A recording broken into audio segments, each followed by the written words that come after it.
xatırlasın. Kim boksda danışanda da görmədən söyməyə düzgün deyil. yaxşı bir variant olabilir. Hələn öz düşüncəsi var.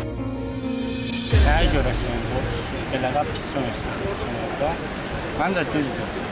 Düz qərar veriblər ki, belə yaxşıdır ki, heç kim bir ağzından tərbiyəsiz söz çıxartmasın. Yaxşılıq olsun, nə bilim belə.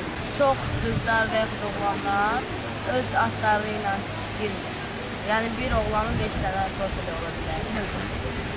Hərəsini də təhqir edə bilər. O məncə düzgün deyil və yaxud qızlar. İnternetdən kimsə ki, kompüterdən kompüterə görmədən nəsə bir söyməyə düzgün deyil məncə. Həm də o uşaqlar onu daha çox edir. Çünki özünü tanımayan insanlardır. Özünə hörmət eləməyən insanlar onu edir məncə. Düzgün deyil, ona görə də onu cəzalandırmağa daha düzgün çıxar. Aradan qaldırılması üçün yaxşı bir variant ola bilər. Amma onda yəqin bir ehtimal dərəcələri ola bilər. Məsələn, çox razıyam, çünki netice atmaqdadır. Yəni, aradan qaldırılması üçün çox yaxşı bir variantdır məncə.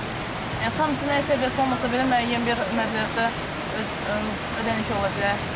Məsələn, əgər qarşıda alınmasa cinayət səviyyəsində götürülməsi. Bir tərəfdən yaxşı, bir tərəfdən pis. Yəni, ola bilər adam əsəb olar, nəsə yaza bilər də, kimsə haqqında isə ona. O, yəni cinayət sayılmalı, pis baxın. Heç bir insana ixtiyar verilmirsə, kimsə şəxsiyyətini təhqir edəsin. Özü bilməyən şəkildə, məsələn, məncə bu qanun verilməsi məncə düzgündür. Mən tamamilə var. Əlbəttə yaxşıdır da, yəni ən azından hər yerindən durub təhqir eləməzlər. Tanımadığı şəxsi görürsən, yazır ağzına gələn. Əlbəttə yaxşıdır, sərf edir bir tərəf. O mənə təhqir eləsə, həm onu qeyb şikayət eləməyəcəm ki, düzdür. Yəni ki, onu mən qeyb şikayət eləsəm, o düşə bilər də, həbsə düzdür. Əgər elədirsə, onu mənə söylesəm, ona cavab verir, bəlkə o qeyb mənə şikayət edir. Hər insan hüququ olduğunu, burada da hüququmuz var ki, yəni təhqir, heç kimsə, heç kim tərəfindən təhqir olunmamalıdır.